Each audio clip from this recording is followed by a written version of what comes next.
Mga kabayan, nandito ngayon tayo sa amenities ng Austin Homes. Napakaganda, no? Itong ating napakagandang clubhouse. Talaga nga naman pwedeng gamitin po ng ating mga homeowners at kahit mga visitors natin. Meron lang mga special rates sa kanila.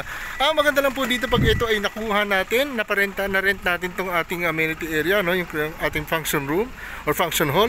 Katabi niya lang ang swimming pool. Ayan, no? Napakaganda, no? Sobrang aliwalas. Ayan po, may mga chairs and tables na dyan, pwede lagyan na setup. Kasyang kahit 100-200 na tao dito. So nandun ang ating mga admin office. At dyan ang ating mga CR syempre. At ito na ang napakagandang swimming pool. Yan, ang ating swimming pool area. Ito po ang mga kiddie pool para sa mga kids. Yan po, yan ang ating kiddie pool. At nandun ang changing room.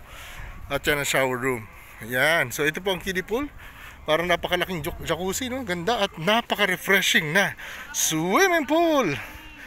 Ayan, napakaganda. At ayun po ang basketball court, kompleto. Kahit pa sabihin mo affordable ang ating nabili dito, kompleto sa Ricardo's ang amenities natin. At ayun lang ang view ng Mount Arayat. Ayan, ang ganda, no? So yan po ang ating amenities. Full amenities pa rin dito sa Austin Homes. Imagine, kabayan, araw-araw pwede mo ito ma-enjoy for as low as 12,000 pesos monthly sa 2 bedrooms at may 5,000 na reservation fee lang para makapag-reserve ka na ng unit mo. Kaya yan po, enjoy the refreshing life sa ating magandang amenities dito sa Austin Homes. Congratulations po sa mga kabayan na mag-take action. Salamat po!